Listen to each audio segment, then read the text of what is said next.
Falemos da brisa.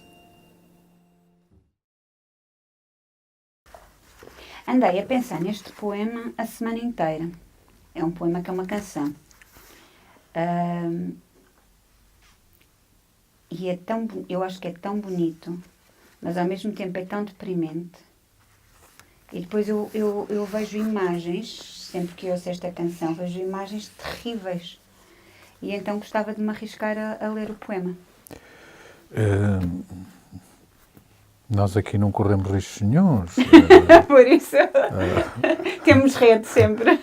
Sempre temos rede, sempre estamos comodamente instalados, portanto, e mesmo qualquer risco, não é verdade, que estraga um pouco a pintura, é suscetível de ser retocado. E, portanto... Sem dúvida. Não me deixes. É preciso esquecer. Tudo se pode esquecer que já para trás ficou. Esquecer o tempo dos mal-entendidos e o tempo perdido a querer saber como. Esquecer essas horas que de tantos porquês por vezes matavam a íntima felicidade. Não me deixes. Não me deixes. Não me deixes. Não me deixes. Oferecer-te-ei pérolas de chuva vindas de países onde nunca chove.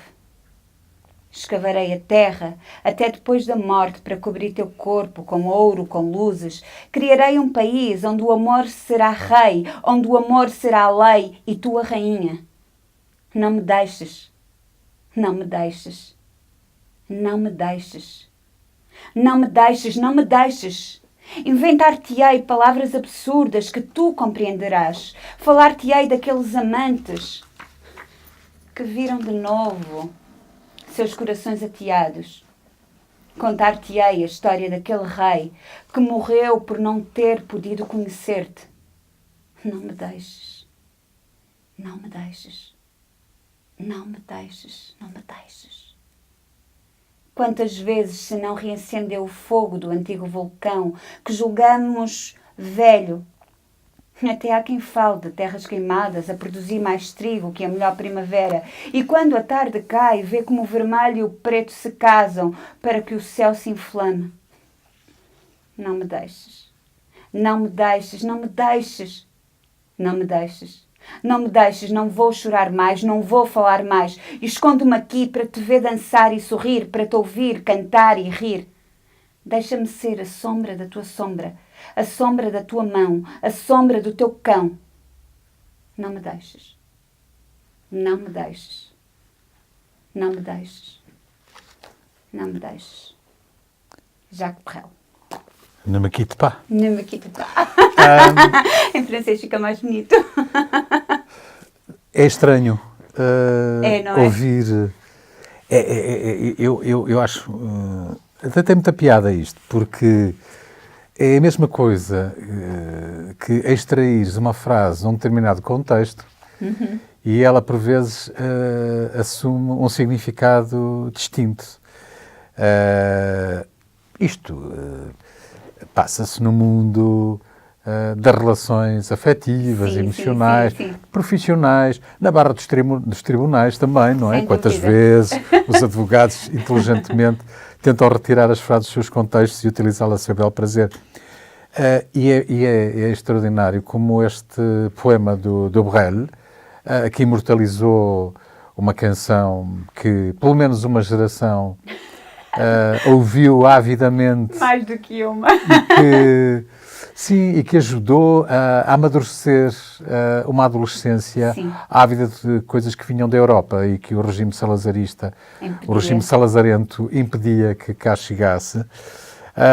E é extraordinário como essa geração escutava o que vinha do outro lado do Atlântico, não é? Na voz da Betânia, da Elis, do Caetano, do Buarque e de muitos outros, em Mato Grosso, etc.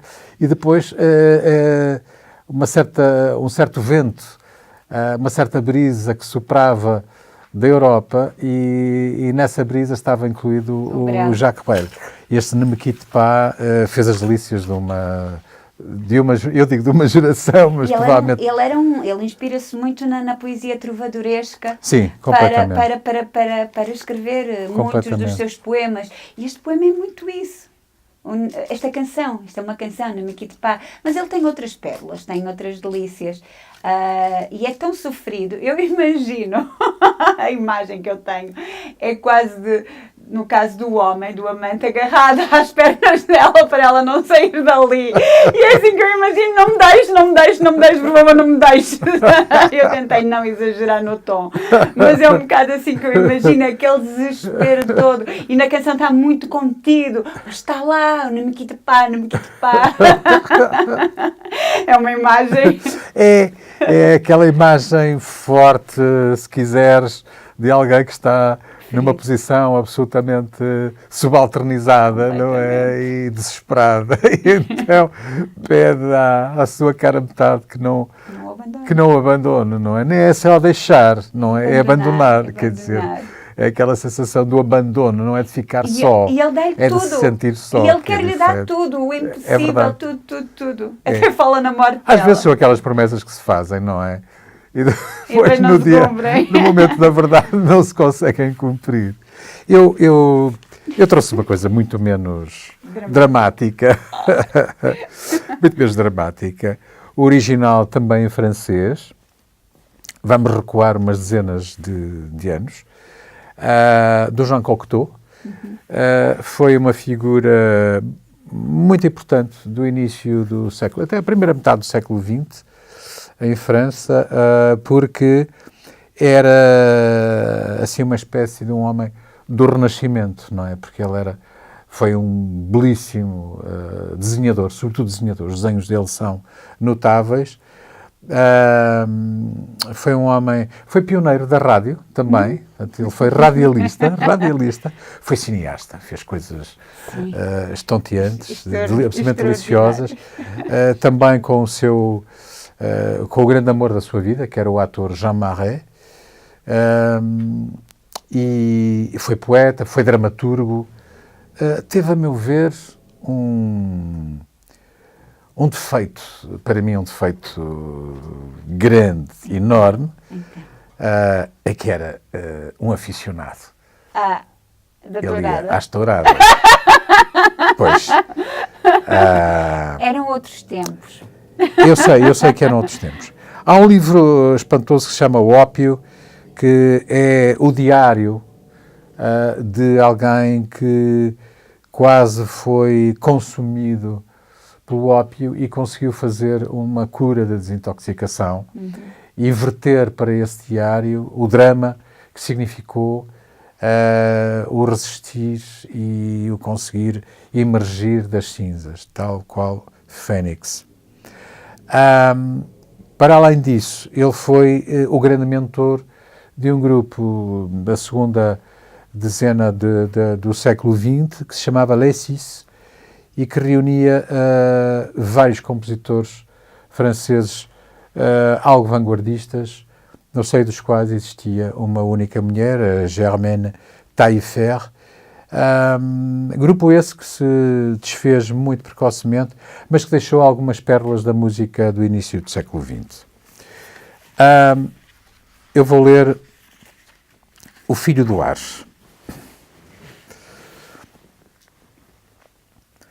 A mãe abre a sombrinha e diz: meu filho, avança.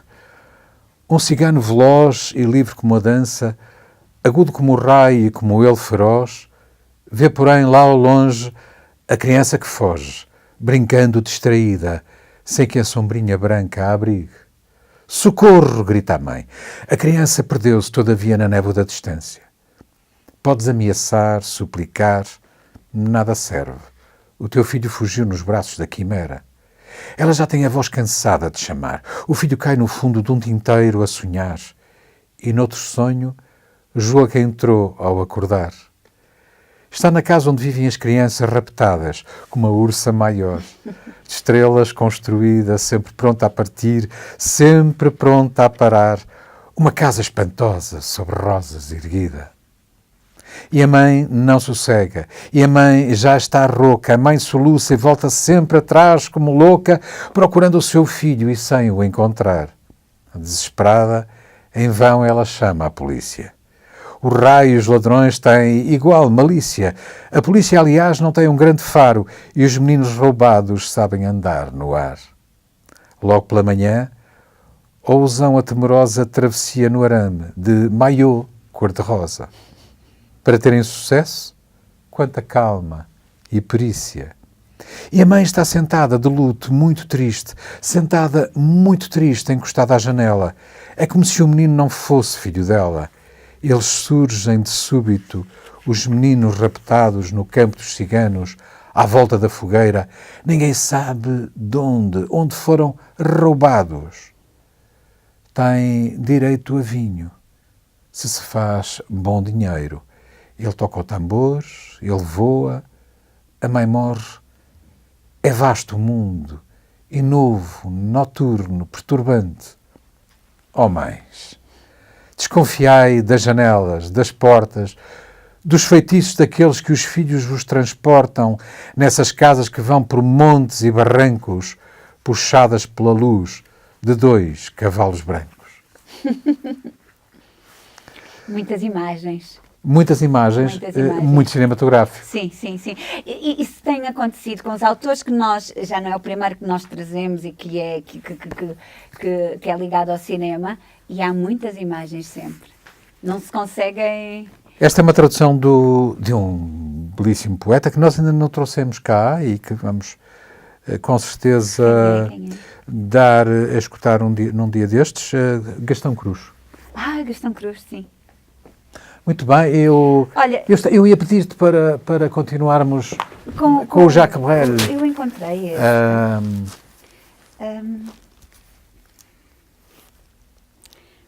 Ele era belga. Era belga. Era belga. Este poema, este texto chama-se A Planura que é o meu país. Com o mar do norte como o último espaço vago, e vagas de dunas para conter as vagas, e vagos rochedos que as marés galgam, e para sempre de coração e maré baixa, com um sem fim de brumas a chegar com o vento de leste, ouço-no resistir a planura que é o meu país. Com catedrais como únicas montanhas e negros campanários como árvores das patacas, onde diabos em pedra arrebatam as nuvens, com o correr dos dias como única viagem e caminhos de chuva como única saudação, com o vento do oeste, ouço-no querer a planura que é o meu país.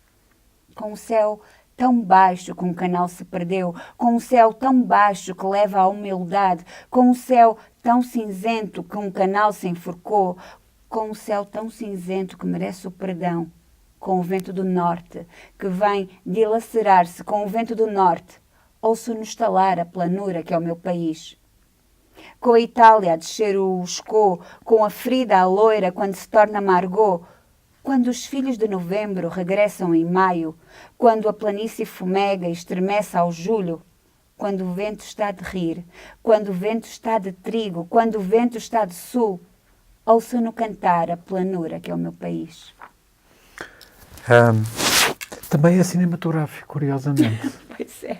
Há uma série de imagens, há um encadeamento de imagens. E vê-se o mar, vê-se as planícies. Exato. E depois há aqui uma certa tristeza.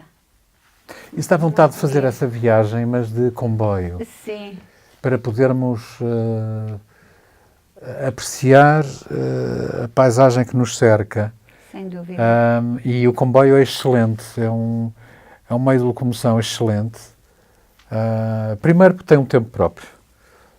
Todos os meios de locomoção têm, obviamente, esse tempo. Mas o comboio é especial, pelo menos para mim é especial. Viajei muito de comboio. Eu gosto muito de viajar de comboio. E acho absolutamente delicioso. Primeiro porque até podes estar com alguém, se o desejares. Depois não precisas estar confinada ao mesmo lugar, podes levantar-te, podes mudar de posição, podemos nos movimentar. Não estamos presos a É um movimento dentro de outro movimento. Sim, é curioso, sim, não é? Sim. É quase como se tu se fizesses dentro do próprio comboio uma pequena viagem a pé, contraciclo, ou seja, no sentido contrário àquele em que se desloca o próprio comboio, Sim, é é como se verdade. tentasse atenuar um pouco o tempo de deslocação desse mesmo comboio. Isso é uma imagem muito poética. Não sei se é poética, se calhar Mas é um é bocadinho mais bonito. prática para levantar o rabo Não, de um mas é assento, bonito. rabo esse que vai dorido ao fim de umas horas de viagem. Olha, eu vou ler só mais um do Brel e vou ler agora, que eu estava à procura dele, que foi um dos poemas que eu andei a cantarolar, uma das canções que eu andei a cantarolar na última semana. Também, além do Ne me quitte pas. E eu vou ter que ler este. Qual é o título em Desculpa, francês? Amsterdam. Amsterdam, Amsterdam. Amsterdam. Sabes que há uma série de versões. Esse tema foi Sim. completamente, avidamente absorvido por muita gente até ligada ao universo do rock, as coisas mais alternativas, e para quem Eu tenho uma o versão. teatro, a vertente teatral, cênica, performativa era muito importante. Eu tenho uma versão fantástica ao vivo do Bowie e de quem? De quem? Agora tive uma falha. Da Youth Lumber. Os dois a cantarem assim, a Youth Lumber. Oh, bombástico! Ela com aquela voz meio cavernosa. Pois e é. de certeza que eles tinham bebido alguma coisa. Eu sabia que tu ias lembrar-te do nome dela. Estava aqui muito caladinho. E de certeza que eles beberam alguma coisa, porque aquilo está muito, muito solto. É fantástica essa versão. Eles são maravilhosos. Que saudades que eu tenho do Bowie. Também eu. Que saudades Também que eu. tenho. E sabes, e não foi por causa do Brel que eu andei a cantarolar, foi por causa do Bowie. E depois era assim, ok, quem escreveu foi o Brel. Porque o Bowie canta em inglês esta música. Que saudades que eu tenho do Bowie. De enorme camaleão. Esse gênio. Tão apaixonante. Aquele final de vida foi de uma dignidade e ao mesmo tempo de um sarcasmo. Aquele último álbum. Ele quase que brincou jocosamente com a própria morte, quer dizer. Só uma pessoa com aquela força e aquela criatividade toda. Notável. E aquela paixão. Foi a paixão da vida que o fez gozar com a morte. Quero confessar-te aqui, eu chorei, não sou um bebé chorão, nunca Não fui. foste o único. Nunca fui. Chorei lágrimas amargas. Ainda há relativamente pouco tempo. A morte do Quando escutei aquela peça extraordinária que se chama Lazarus, e chorei lágrimas amargas. a imaginar todo o sofrimento que ele estava a ter físico, para escrever aquilo. Mas, por favor, Amsterdam. Amsterdam. Deixa-me pôr as gafas.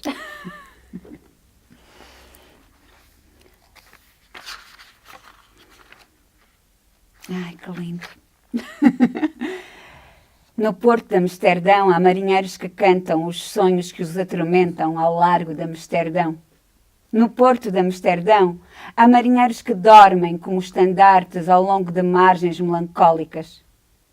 No porto de Amsterdão há marinheiros que morrem cheios de cerveja e dramas à luz tênue que desponta. No porto de Amsterdão há marinheiros que nascem no calor espesso das indolências do mar. No porto de Amsterdão há marinheiros que comem em toalhas mais que brancas peixes gotejantes e exibem dentes capazes de despedaçar fortunas, capazes de abocanhar a lua, capazes de tragar cordamas.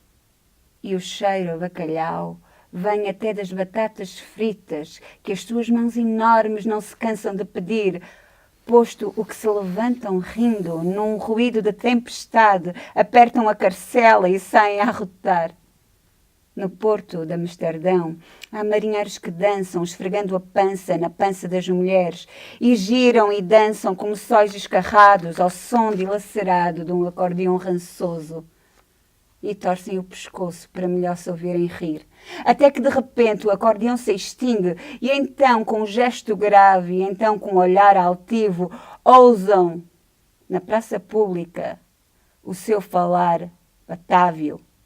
No porto de Amsterdão, há marinheiros que bebem, e que bebem, e tornam a beber, e que bebem sempre mais. Bebem à saúde das putas de Amsterdão, de Hamburgo e das outras, quer dizer, à saúde das damas, que lhes oferecem os seus lindos corpos, que lhes oferecem a sua virtude em troca de uma moeda de ouro. E quando estão bem bebidos, postam-se com o nariz para o céu, assoam-se nas estrelas e mijam-se. Por mim choro.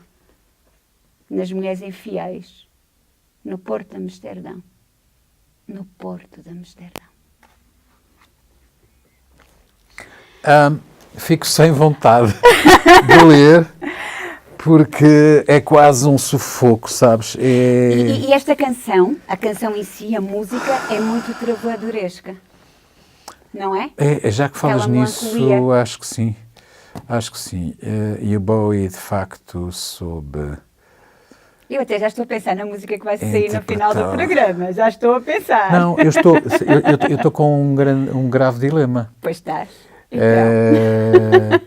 Porque se por um lado me apetece colocar o que nós terminemos com um pano de fundo maravilhoso, que é essa interpretação do Jacques Brel, de Amsterdã, por outro lado, Sim. o Bowie... O Bowie, por favor.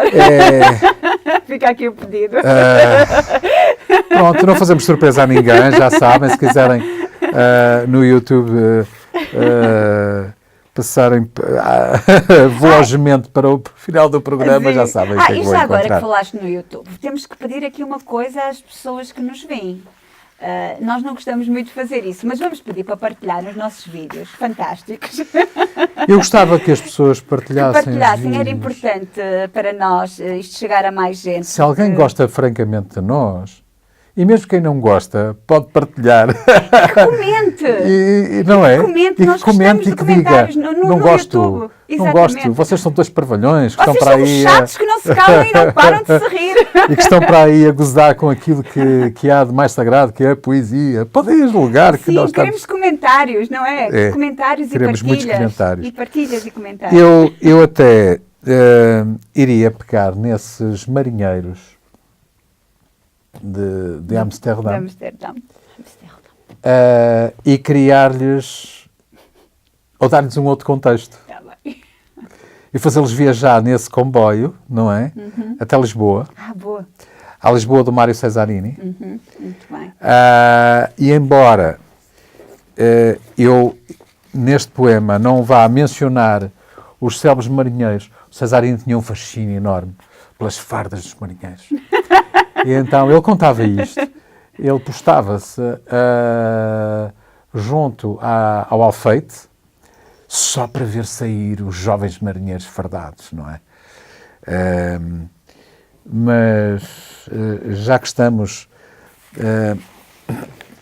há um tempinho das eleições em Portugal e a escassíssimo tempo das eleições no Brasil... Ui. E a escassos tempos de outras eleições por esse mundo fora e que podem fazer mudar muita coisa e podem não conseguir mudar absolutamente nada.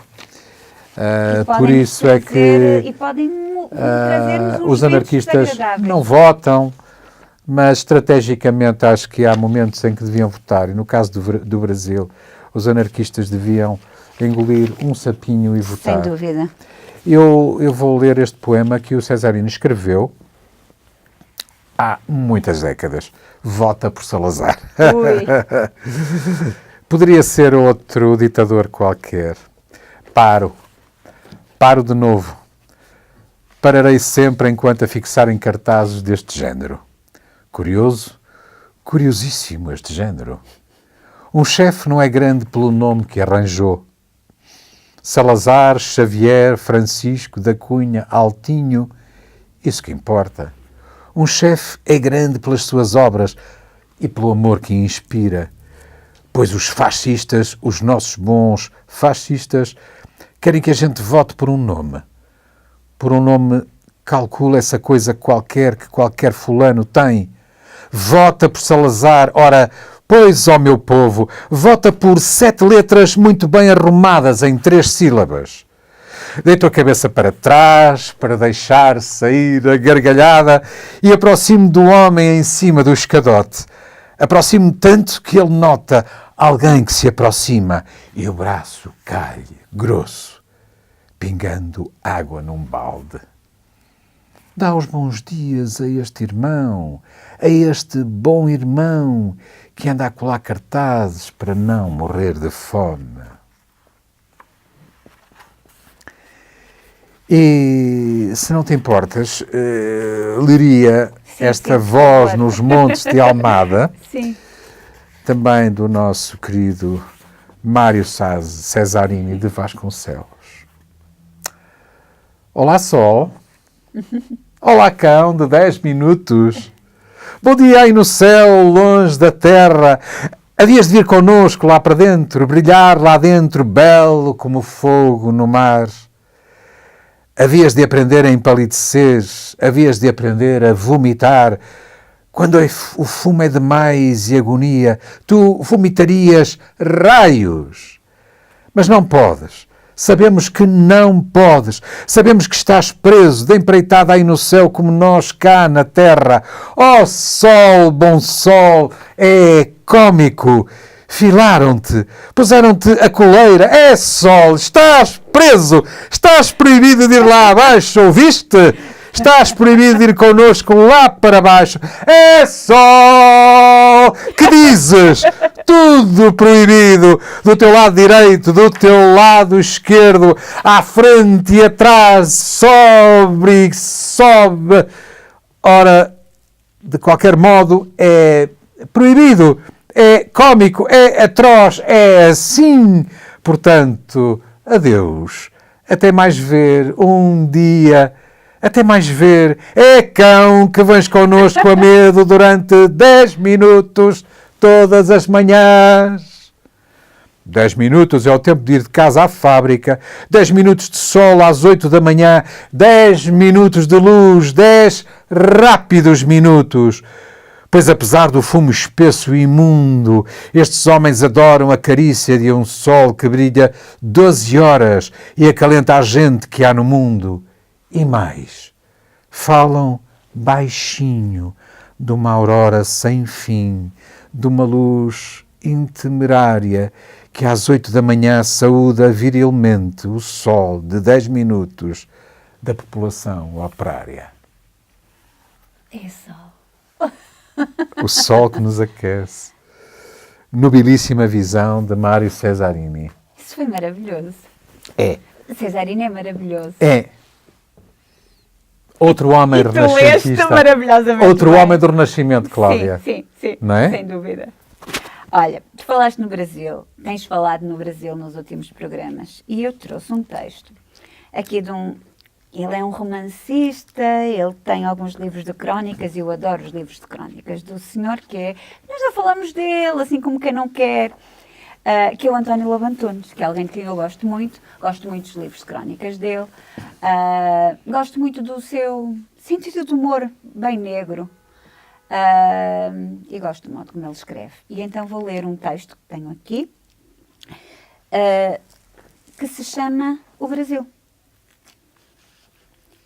Sempre me espantou que Pedro Álvares Cabral tenha atravessado o Atlântico numa viagem de meses para chegar ao Brasil, dado que este país se encontrava a meia hora de automóvel da casa do meu avô. Todos os natais ia ao Brasil com ele, sem necessidade de caravelas.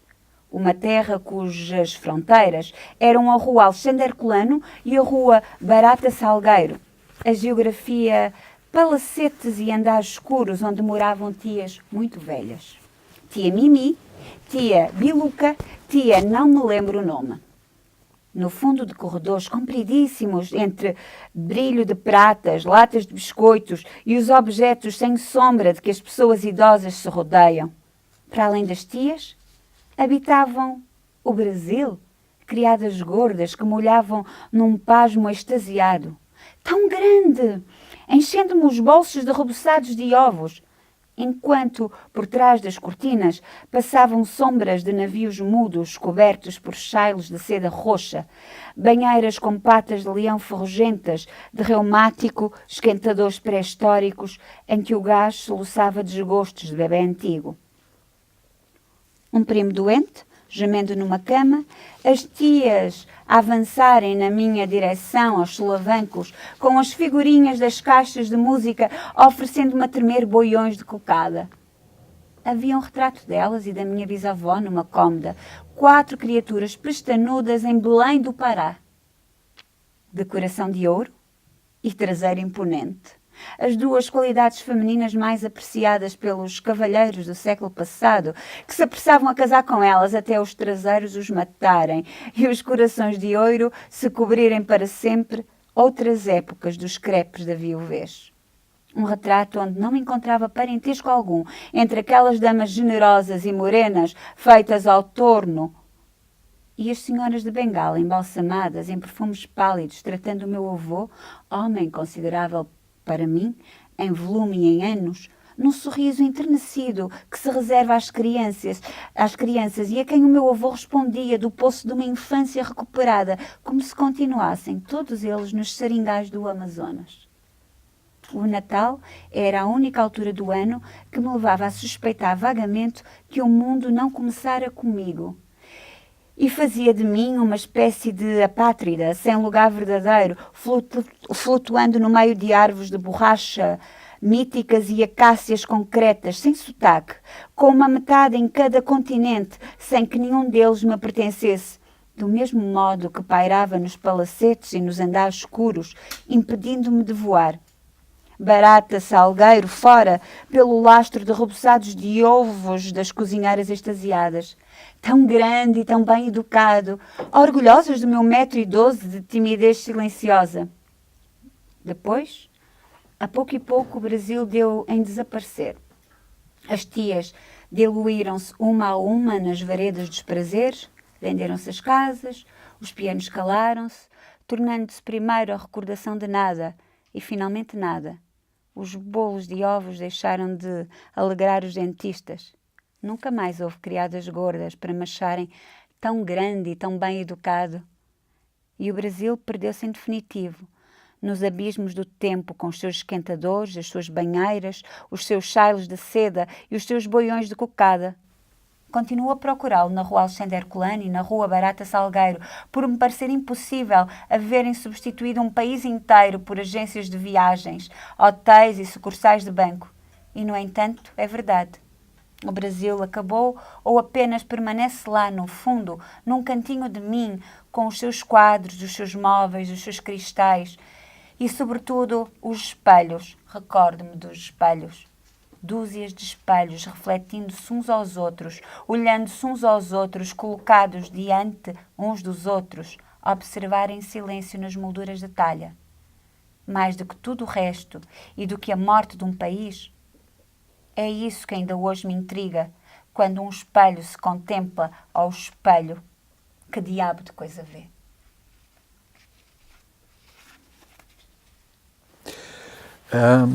São memórias.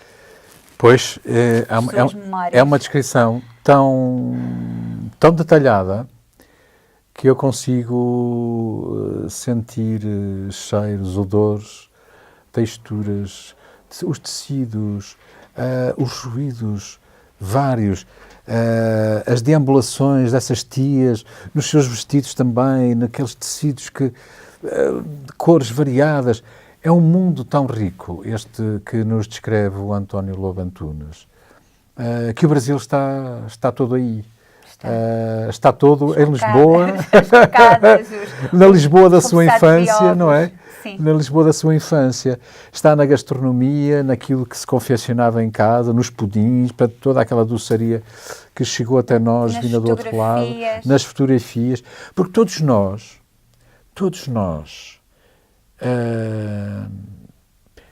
porque é que o Brasil está tão longe e está simultaneamente tão perto?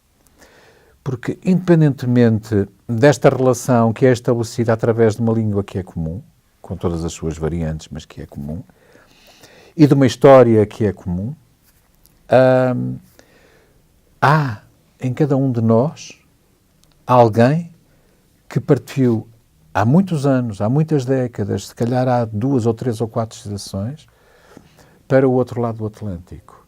E em cada brasileiro existe alguém que chegou há muitas gerações atrás, sem dúvida, vindo do outro lado do Atlântico. E então este cruzar, este olhar de duas culturas que se irmanam é algo de belíssimo. E esta mestiçagem, mais do que a mistura de tons de pele de toda uma raça que é uma raça universal, não é? Que não existem raças brancas, nem negras, nem vermelhas, nem amarelas. Toda esta raça universal, esta raça maravilhosa que é fruto, digamos, de uma cavalgada sem limites territoriais do Homo sapiens, e provocou esta mistura linda de morrer, não é? Sim. Entre os vários tons de pele. Sem dúvida.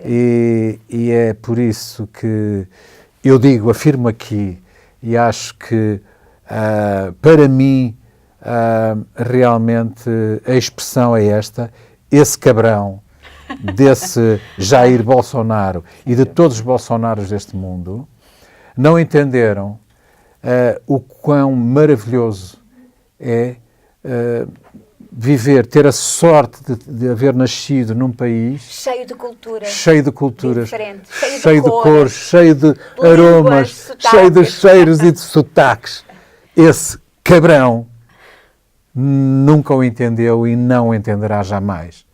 E todos aqueles que o vão manter no poder e que vão provocar um autêntico cataclismo naquele Brasil, que neste momento já tem 7 pessoas por hora que são vilmente assassinadas e que é preciso, de facto, estancar.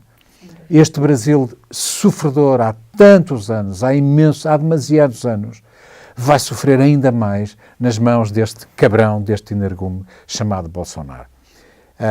E é maravilhoso como tu prestaste homenagem a este nosso Brasil, e há muitos Brasis, há imensos Brasis. Isto é o Brasil do António Lobo Antunes. Através do António Lobo Antunes. Tu sabes que eu gosto muito dele. Eu sei, eu também gosto, gosto muito dele. O José Saramago também gostava imenso dele. Aliás, eles gostavam imenso um do outro, eram grandes amigos. E consta que o Saramago até repartiu uma pequena fatia do Prémio Nobel com o António Lobo Antunes.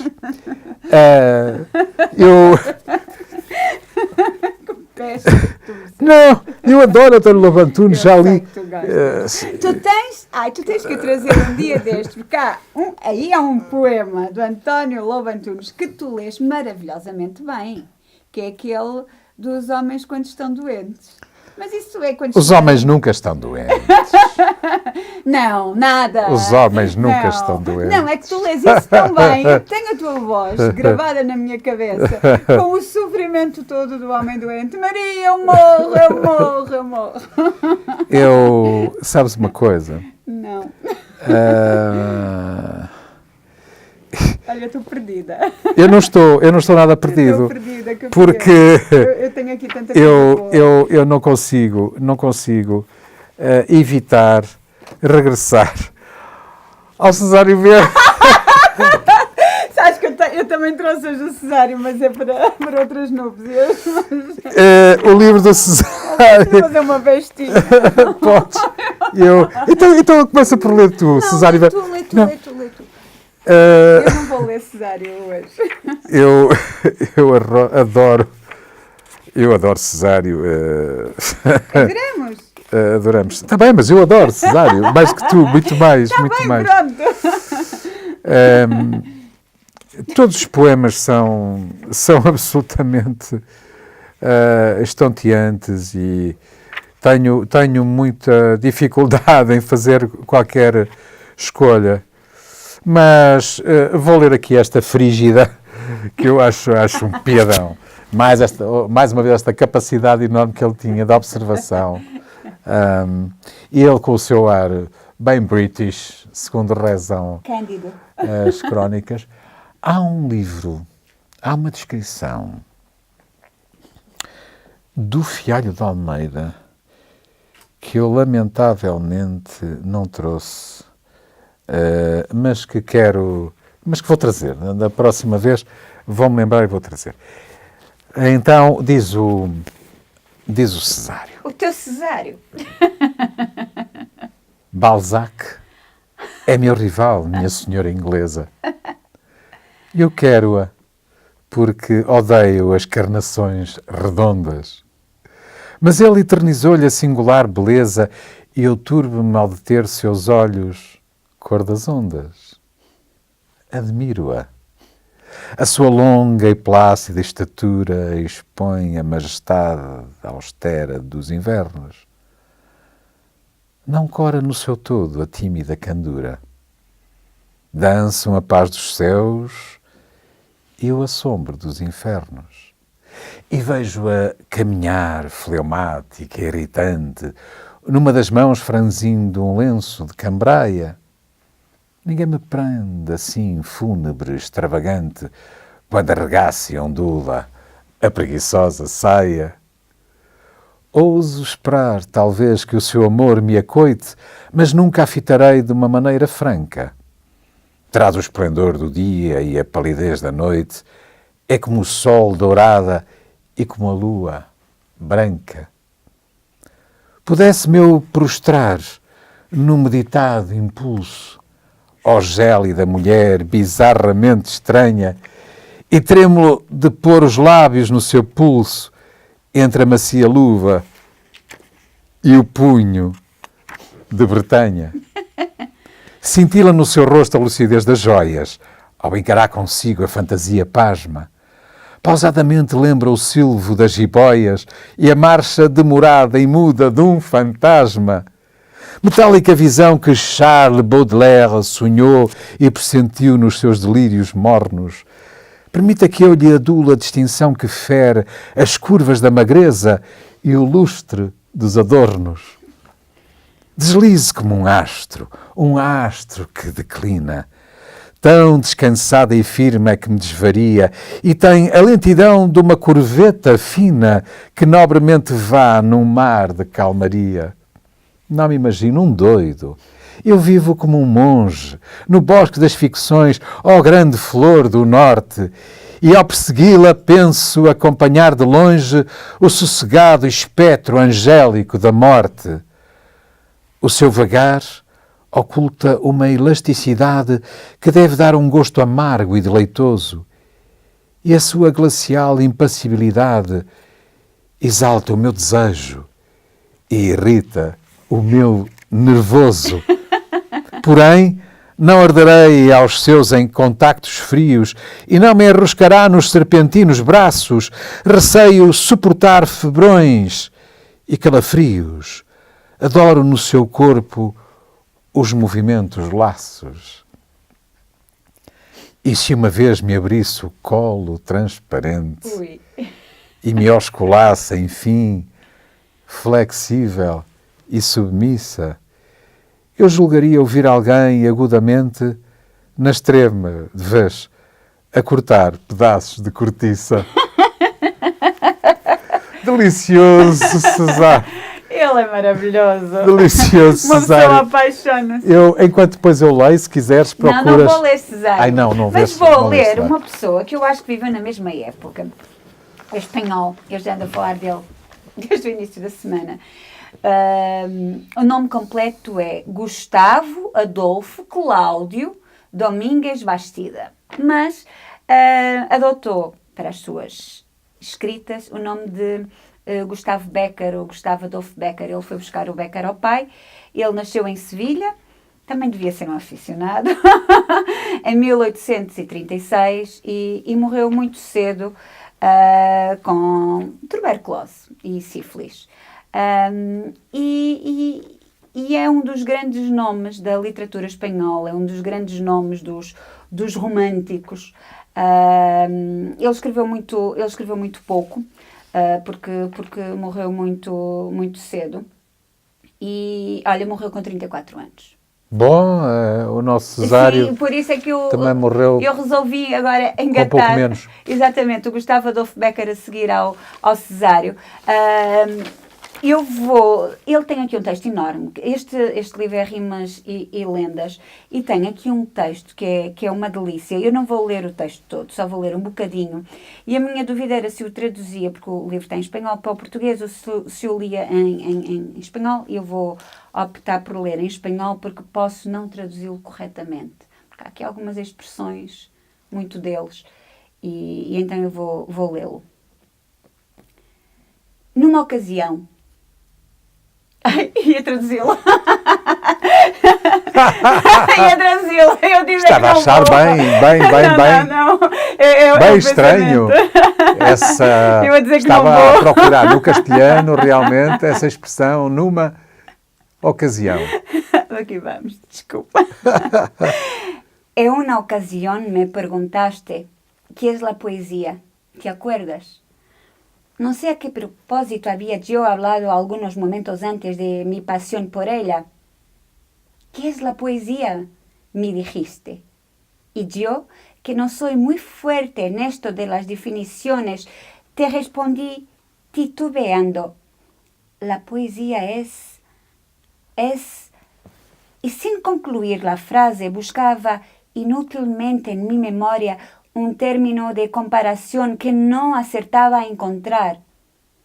Tú habías adelantado un poco la cabeza para escuchar mejor mis palabras, los negros rizos de tus cabellos, esos cabellos que tan bien sabes dejar a su antojo o sombrear tu frente, con un abandono tan artístico pendían de tu sien y bajaban rozando tu mejilla hasta descansar en tu seno. En tus pupilas húmedas y azules como el cielo de la noche brillaba un punto de luz y tus labios se entreabrían ligeramente al impulso de una respiración perfumada y suave. Mis ojos, que efecto sin duda de la turbación que experimentaba, había cerrado un instante sin fijarlos en ningún sitio, se volvieron instintivamente hacia los tuyos, y exclamé al fin: la poesía eres tú. ¿Te acuerdas? Sí, me acuerdo. O texto é mais longo. Yo estaba simplemente esperando tranquilamente que me dijeras la poesía eras tú. É tão bonito, sabes? É puro romantismo, ultra-romantismo. E depois o texto continua com mais perguntas, depois o que é o amor, continua, e depois a definição dele do amor, e é tão bonito, é um texto enorme. O que é o sol? Também é uma das perguntas. O sol, talvez, do nosso Cesarini. E vai continuando. E nos livros que eu tenho visto, também em espanhol, não tenho encontrado esta primeira parte, esta introdução. E esta frase tão bonita: o que é poesia? Nós gostamos tanto da poesia. Onde é que encontraste esse livro? Foi no Alfarrabista. Foi no Alfarrabista, aqui no Porto. 3 de outubro de 1998. Foi quando eu comprei. Uau! Este livrinho também só poderá ser encontrado, com muita sorte, num Alfarrabista. Ou na tua casa. A editorial Inova publicou múltiplas pérolas da literatura e da poesia portuguesa. E não só. E este livro, que se chama Sonhar a Terra Livre e Insubmissa, reuniu 3 autores, 3 amigos, este trio, estes 3 mosqueteiros da poesia, que se chamavam Egito Gonçalves, Luís Veiga Leitão e Papiniano Carlos. E eu queria prestar aqui uma curtíssima e singelíssima homenagem, começando pelo Egito e lendo este poema que se chama Com Palavras. Com palavras me ergo em cada dia, com palavras lavo nas manhãs o rosto e saio para a rua. Com palavras inaudíveis grito para rasgar os risos que nos cercam. De palavras estamos todos cheios. Possuímos arquivos. Sabemos-las de cor em 4 ou 5 línguas. Tomámo-las à noite em comprimidos para dormir o cansaço. As palavras embrulham-se na língua. As mais puras transformam-se, violáceas, roxas de silêncio. De que servem asfixiadas em saliva, prisioneiras?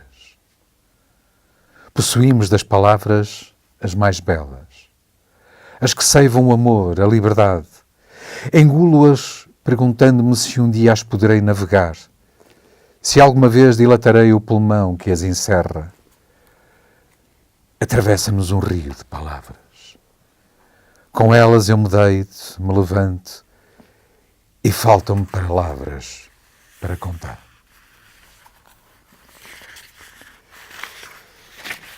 E gostaria de prosseguir com outro dos amigos que formam este trio de ouro da poesia portuguesa, Luís Veiga Leitão. Estrofes para o nosso canto. Nosso canto é o mapa do engenheiro rasgando a carne pelas montanhas, riscando uma reta sem desvios, uma aventura para os demais. Nosso canto é de túneis, pontes, rios que não acabam mais. Nosso canto é o grito da planície, bocas duras na terra seca, a raiva nos olhos enxutos, um acidente para os demais.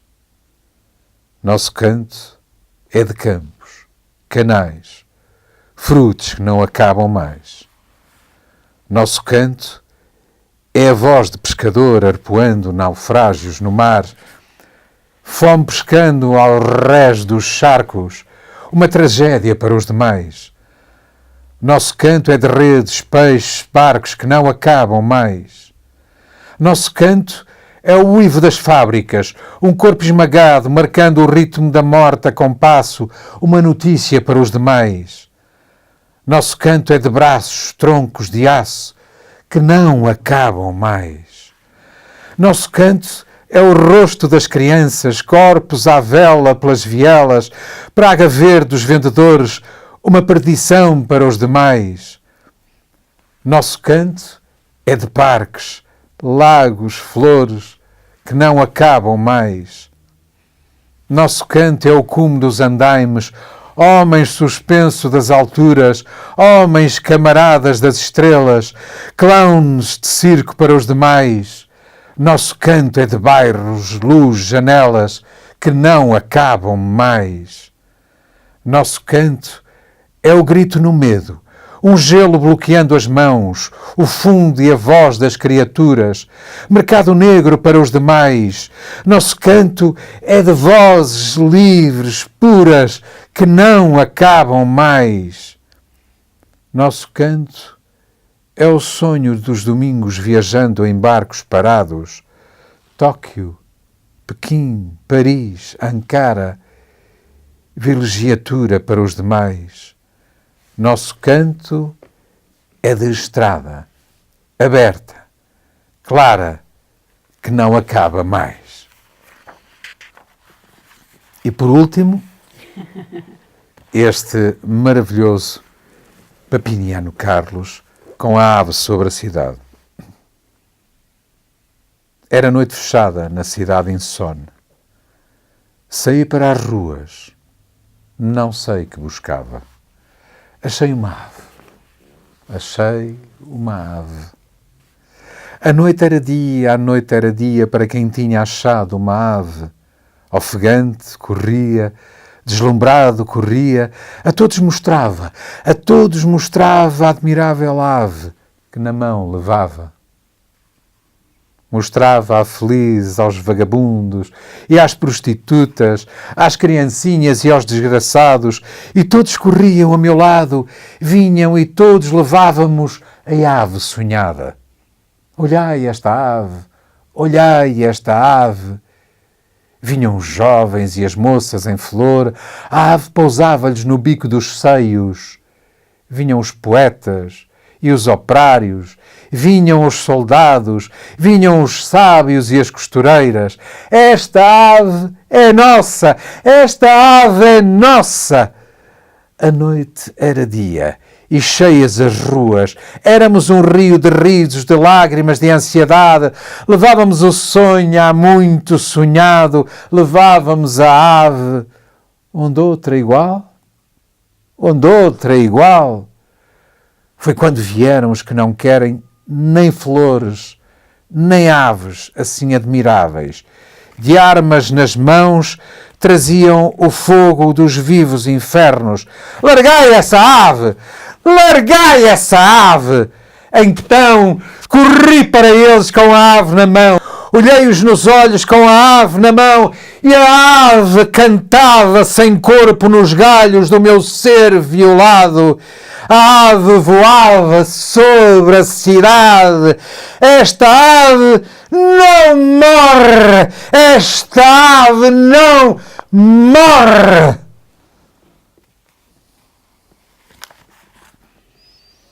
Estou sem fôlego. Cláudia, Foi brutal essa este trio sonhar a maravilhoso. terra livre e insubmissa, esta poesia de resistência,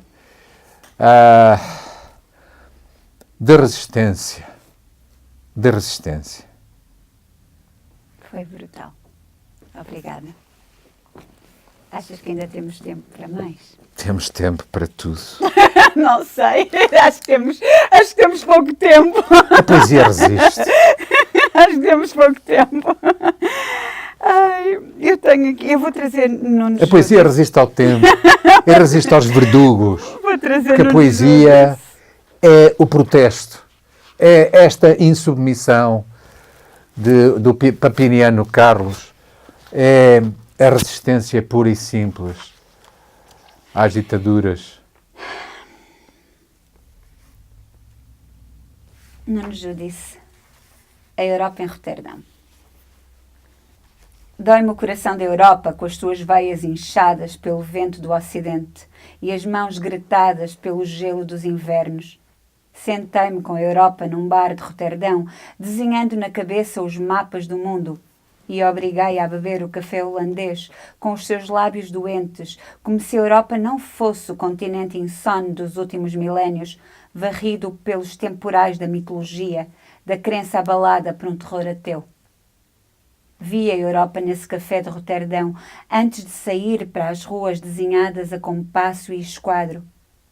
Perguntei-lhe para onde queria ir e ouvi o seu murmúrio despir-se de uma palidez plural, como se ela quisesse ser o rosto único da multidão e passear no anonimato da rua cosmopolita, ouvindo as vozes que lhe falam de ilhas e praias, restituindo-lhe um sonho de antigas viagens.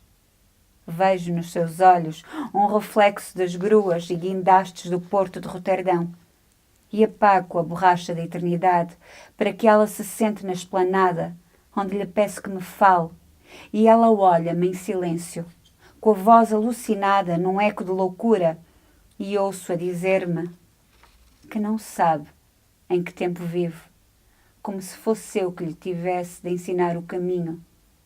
Pego na sua mão e ela desfaz-se nas linhas improváveis do poema, onde se projeta uma sombra que eu perco na noite de Roterdão. Um pequeno reparo, o Nuno Judas disse, não quereria dizer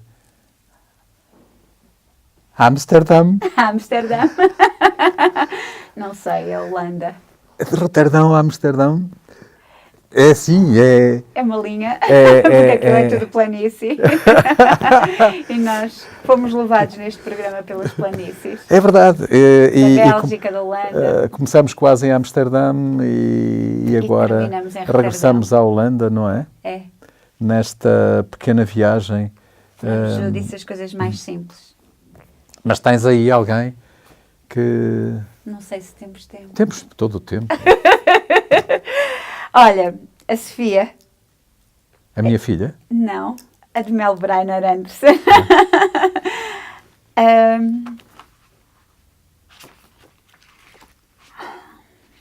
Queria- Sabes que sempre quis ter uma filha chamada Sofia? Sério, por causa da Sofia de Melbreiner. Não tanto, mas também. Porque Sofia significa sabedoria. Exato. E é uma definição bonita para um Eu nome. acho que é preciso Sabedoria. sabedoria, é preciso saber para se assumir enquanto pai ou enquanto mãe. É preciso Para lhes dar caminhos para eles munirmos-nos poderem de voar. alguma sabedoria, Para lhes darmos liberdade porque e responsabilidade. temos de saber antecipadamente como é que vamos deixar que esse pequeno ser evolua, cresça em liberdade, em responsabilidade, enquadrado, mas não violentado na sua liberdade e no seu desejo de crescer e de se afirmar. E não é fácil. Não. E então, eu, se um dia tivesse uma filha, queria muito que ela se viesse a chamar Sofia. E tu tens a tua Sofia. E realizei esse sonho. A estrela. Eu caminhei na noite entre silêncio e frio. Só uma estrela secreta me guiava. Grandes perigos na noite me apareceram. Da minha estrela julguei que eu a julgara verdadeira, sendo ela só reflexo de uma cidade a neon enfeitada. A minha solidão me pareceu coroa, sinal de perfeição em minha fronte, mas vi que no vento me humilhava, que a coroa que eu levava era de um ferro tão pesado que toda me dobrava. Do frio das montanhas eu pensei, minha pureza me cerca e me rodeia. Porém, meu pensamento apodreceu e a pureza das coisas cintilava, e eu vi que a limpidez não era eu. E a fraqueza da carne e a miragem do espírito em monstruosa voz se transformaram. Disse às pedras do monte que se falassem, mas elas, como pedras, se calaram. Sozinha me vi delirante e perdida, e uma estrela serena me espantava. E eu caminhei na noite, minha sombra, de desmedidos gestos me cercava. Silêncio e medo, nos confins desolados, caminhavam. Então eu vi chegar ao meu encontro aqueles que uma estrela iluminava. E assim eles disseram, vem conosco, se também vens seguindo aquela estrela. Então soube que a estrela que eu seguia era real e não imaginada. Grandes noites redondas nos cercaram. Grandes brumas, miragens nos mostraram. Grandes silêncios de ecos vagabundos em direções distantes nos chamaram. E a sombra dos três homens sobre a terra, ao lado dos meus passos, caminhava. E eu, espantada, vi aquela estrela para a cidade dos homens nos guiava. E a estrela do céu parou em cima de uma rua sem cor e sem beleza, onde a luz tinha a cor que tem a cinza, longe do verde azul da natureza. Ali não vi as coisas que eu amava, nem o brilho do sol, nem o da água, ao lado do hospital e da prisão, entre o agiota e o templo profanado, onde a rua é mais triste e mais sozinha, e onde tudo parece abandonado. Um lugar pela estrela foi marcado. Naquele lugar pensei, quanto deserto atravessei para encontrar aquilo que morava entre os homens e tão perto. Não é preciso dizer mais nada sobre a Sofia de Melbreiner. A não ser que ela está no Panteão Nacional. Ai, se fosse minha mãe eu não deixava. Olha. Of the dreams that he brings from the wide open sea.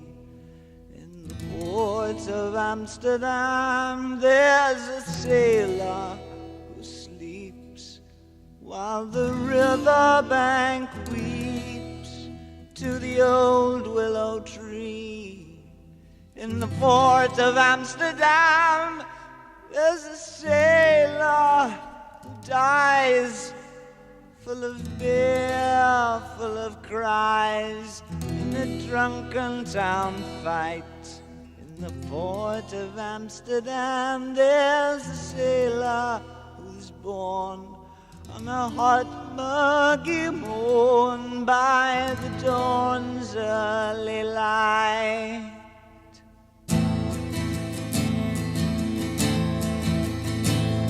In the port of Amsterdam, where the sailors all meet, there's a sailor who eats only fish heads and tails, and he'll show you his teeth that have rotted too soon, that can haul up the sails, that can swallow the moon. And he yells to the cook with his arms open wide, "Hey, bring me more fish! Throw it down by my side." And he wants so to belch, but he's too full to try. So he stands up and laughs, and he zips up his fly. In the port of Amsterdam, you can see sailors dance, paunches bursting their pants, grinding women to punch. They've forgotten the tune that their whiskey voice croaked, splitting the night with the roar of their jokes. And they turn and they dance and they laugh and they lust, till the rancid sound of the accordion bursts. And then out of the night, with their pride and their pants, and the slut that they tow underneath the street lamps. In the port of Amsterdam, there's a sailor who drinks, and he drinks and he drinks, and he drinks once again. He'll drink to the health of the whores of Amsterdam, who've given their bodies to 1,000 other men. Yeah, they bargain their virtue, their goodness all gone, for a few dirty coins, when he just can't go on. Throws his nose to the sky instead of above, and he pisses like I cry on the unfaithful love. In the port